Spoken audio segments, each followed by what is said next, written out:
philosophy that is actually fun to read and contemplate.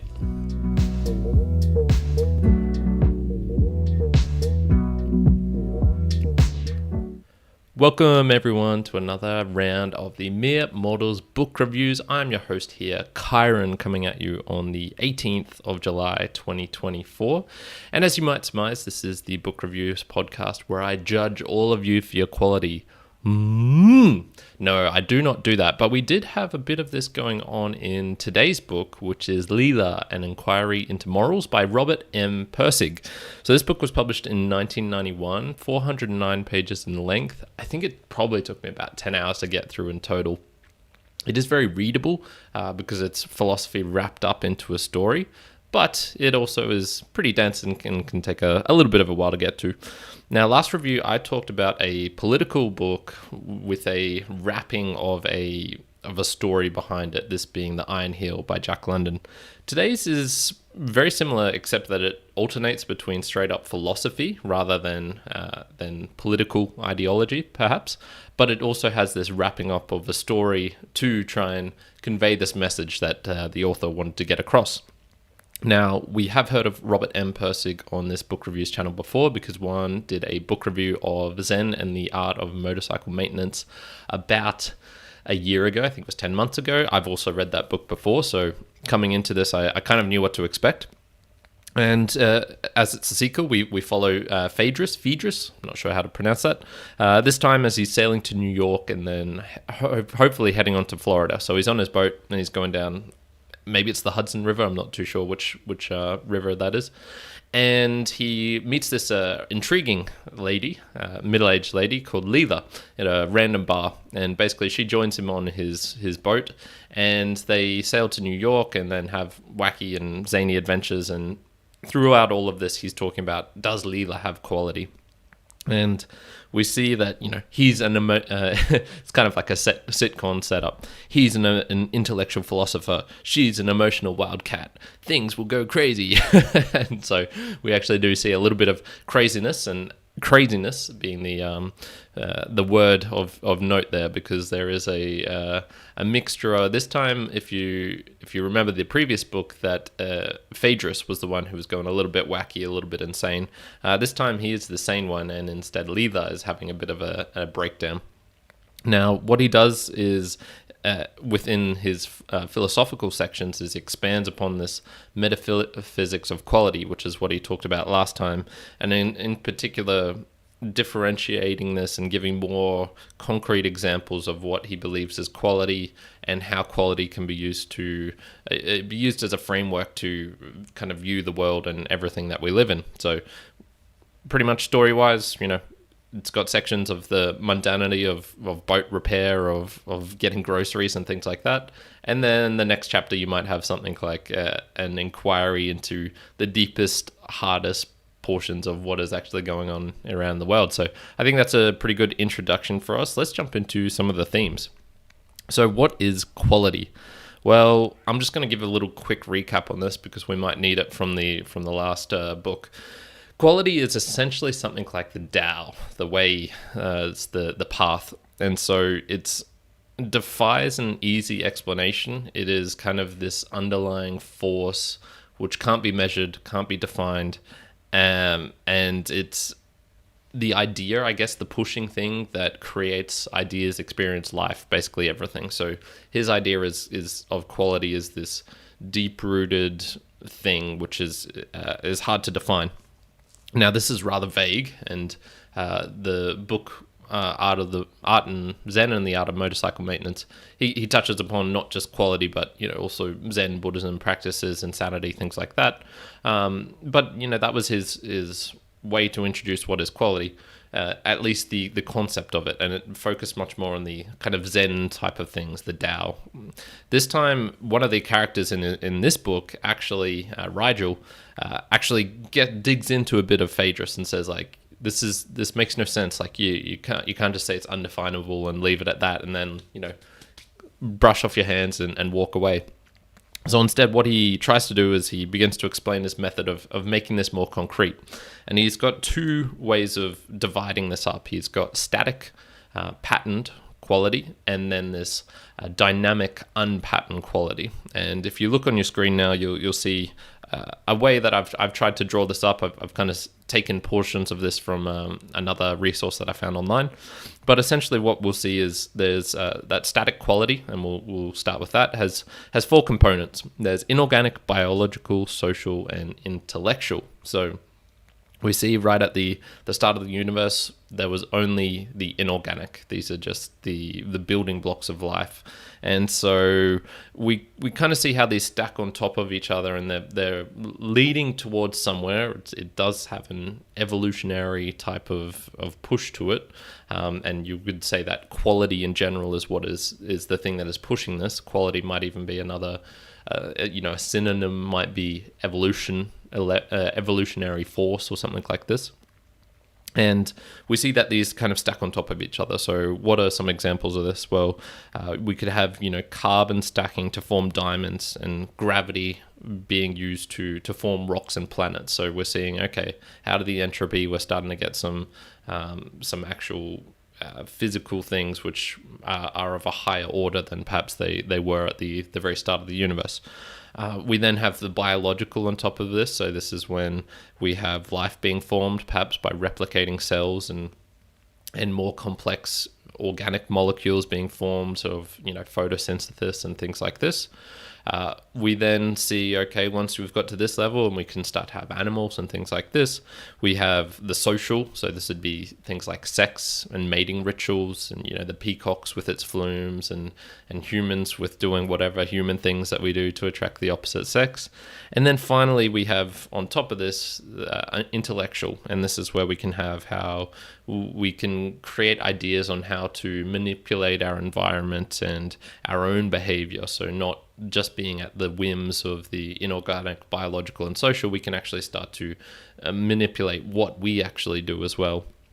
And we see all of these are these higher static quality patterns. These are, I think, things which they seem more readily accessible to value judgments of saying this thing is more quality than this thing. And so one static pattern can be better than another. And, some of the intellectual ones we can use to get rid of some of the social behaviors that are perhaps lower quality. Perhaps in the past it was better to kill the competing male for the female that you're going after. But then we can use, intellectual quality patterns to say, no, we're going to create some laws so that that's illegal, and that this is leading towards higher evolutionary things. And this is where Pirsig did say, very concretely, there are better ways of having quality patterns, and that evolutionary speaking, this is perhaps why a human is more valuable than perhaps an ant, which is because our static quality patterns are evolutionarily higher. And this is why he says you can make the actual value judgments. Now, once again, this is not completely rock solid and tight, and this can apply to everyone, but that's kind of okay, because he's also not trying to do that as well. And he says, okay, well, what can we do to move from these static quality patterns, and static being what it sounds like, they're kind of fixed, they're set in stone. An example of this would be Victorian morals, which were very, you have to follow the rules, and these are the boxes, and this is what is permittable and not permittable. But how do you move from inorganic to biological, or biological to social, social to intellectual, and then intellectual to perhaps something that's even higher? And this is where we have dynamic quality. And I've drawn a squiggly arrow in the top left corner to kind of indicate what's happening here with dynamic quality. Perhaps it would have been better just to leave it as an empty space, because dynamic quality is the real undefinable part of quality, which he was getting at in the last book, in that you can't point at one thing and say this is what dynamic quality is. Dynamic quality is a moving between other quality patterns of essentially of static, of moving from one to the next. Some of the examples he gives in the book of this are a vagabond in a Native American Indian tribe, who he's kind of outside of the social norms. He peeps in through windows. He criticizes the leadership and basically, mocks them. They end up trying to kill him through one of their static ritual patterns. But because he's got this dynamic quality, he was able to interact with the Americans, the colonizers coming in, and they saved him from being killed. They put all these other people in jail for trying to murder someone, and then he eventually goes on to become the leader of the tribe and is able to merge the Native American values and systems in with the colonizers, and saves them from being essentially eradicated. And so this is where he's like, this guy had dynamic quality, this shaman guy who was outside of the bounds, but he had this dynamic quality which allowed them to move a whole group forward to a better process. And you can actually have people who have kind of dynamic quality in one cultural context. So this shaman, for example, perhaps didn't fit in here, but he might have fit in really well with a different tribe in perhaps, Peru, or even somewhere across the world in perhaps, Norway or something like that. So we can see dynamic quality is, it depends on the place and time as well. Once again, defying the easy explanation of this is what dynamic quality is. Another example of this would be when you hear a new piece of music and it just captures you and you're like, I don't know what it is about this, but this has something that I love. And you can then go on to try and examine it later and look at particular beats and notes and go, oh yeah, this is perhaps why these 5 arrangements of sounds form an aesthetically pleasing, golden circle or golden ratio, blah, blah, blah, blah, blah. But when you first hear something and then you play it and you're just like, man, this is awesome, playing it on repeat, eventually after time, you get a bit bored of it and you're like, okay, this song it hasn't captured me as much as it once did. And he would say that the dynamic quality was that first thing that you really got impacted by, and then eventually it becomes a static quality pattern because you now love the song and you've listened to it so many times that it's just like you're just playing it on repeat. That's kind of a hinting at towards dynamic quality is. So those are the 2 big differentiations. Where do morals come into all of this? Well, it is possible to take an evolutionary bad step. For example, suicide, he writes in the book, kills unhelpful biological static patterns. So you might have perhaps depression, and you could have, the mixture of chemicals in your brain is causing you to think badly, to view everything in a negative context, to not be able to see the positive side of life, to only be experiencing pain and suffering. And suicide is your way of getting out of this bad static quality pattern that you're in. But then he goes on to say, this sometimes leaves and can leave social and intellectual patterns behind. And the analogy for this would be destroying a computer because the hardware in it, the program it is, sorry, not the hardware, but the program, the software it's running is bad.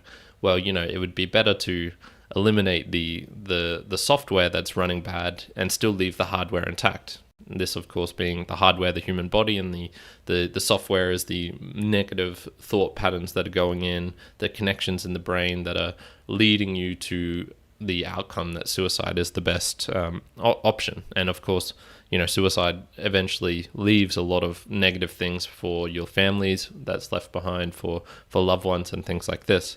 So this is where you could say, okay, the higher quality and the more moral thing to do would be to have fixed the internal mechanisms and not just get rid of the biological, but fixing the social and the intellectual that is going on there as well. So dynamic quality is not gained, and this is immoral in his opinion. And so the dynamic quality would have been to find a way to find some way of getting dynamic quality into this situation so that suicide is not the option, and that a better a better way of moving forward is found. That's kind of where I guess his moral judgments are coming into it. So morality is getting closer to dynamic quality without becoming absolutely deranged and falling into degenerative, low-quality static patterns. And this is where he goes on to talk about things like the hippie movement and how and this being in the 1960s, 70s in America, and how they were trying to get out of these old static quality patterns of, more like the wartime rigidity and following orders and, respecting your elders and things like this. And they had this free love movement and everything was permitted. But when everything is permitted, you can, and taking drugs and, expanding your mind, all these sorts of things. But you can take it too far and go and just find other static quality patterns that are also unhelpful. It's this dynamic quality which it helps, but then it helps you get to a better static quality pattern, I guess is what he gets at. And then in the finality of the book, he basically says good is a noun. That's essentially his whole philosophy wrapped up into a single sentence. Good is a noun. And so the story behind this was that he was with a Native American chief or something like that, and an anthropologist or two, and a dog walks in front of them, a stray dog, and one of them goes, "Oh, what kind of dog is that?" And the chief thinks about it for a bit and he goes, "That's a good dog." And in this case, she was obviously thinking about the type of breed, the heritage and things like this, but he was looking at it from a quality perspective and saying, "You know what? That's a good dog." That's a now obviously in this case good is used as an adjective, but this is still the essence, I guess, of the philosophy that we're trying to get at. Whew, okay, that was a fair bit there. Let's jump on to the next author and some extra details. Now, Juan talked about Robert in his review of Zen and the Art of Motorcycle Maintenance, so I'll save that. These books are somewhat autobiographical. I think if I had to guess, I'd say maybe 80%, because I believe he did have a boat. I believe he did sail. He talked about real people in some context of this book, such as his anthropologist friend Dursonberry, I believe it was, who was a real person. And we can see, okay, he writes these through experience, and then he's trying to capture his philosophy into this as well. So you get a solid dose of reality. It's not completely made up and out of the blue. Now, onto the philosophy and style. These are the extra details on my part. I'm of the opinion that philosophy is essentially poetic art for scientists. So that's kind of what I've come to after reading a lot of it. If you want empirical, real things, it's better just to read non-fiction science books, I think.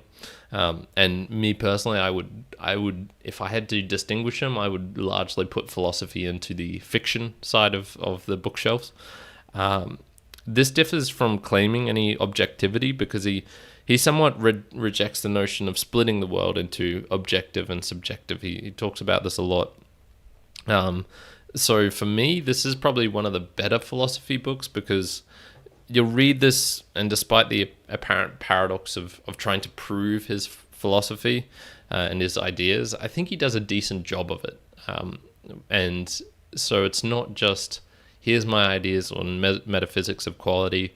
He provides real life examples, as well as analogies of examples, which I think they have a decent shot at it. And it's certainly better than a lot of other philosophy books that I've tried to read, and I'm thinking of things like Heidegger and Kierkegaard at the moment, which are just talking. They're just talking without, some entertainment and without some analogies and rock solid real life examples, which I think brings it closer to what the real world actually is, rather than this airy-fairy high ideal that you get. So not only does his book have this philosophy in it, but it's actually just got interesting ideas and cool things that you'll learn. So some other thoughts: he deconstructs historical problems of anthropology. I'd never really thought of. I'd known almost zero about the anthropological study, the field, the history behind it, and so he goes into a bit of that and why it has the problems that he thinks that these problems are, and which also makes sense. He talks about these stagnant Victorian morals replaced by the intellectual justifications, replaced by hippie free love degeneracy. So I already somewhat touched on that. Modern American society being a mix of Puritan and Native American ideals and cultures. That was pretty intriguing. He examines insanity from the inside because he himself once was insane. He was in a insane asylum. He had electroconvulsive therapy, ECT, things like this. So, he knows a lot about this stuff and why he feels the system treats the insane harshly, but also kind of why it has to as well.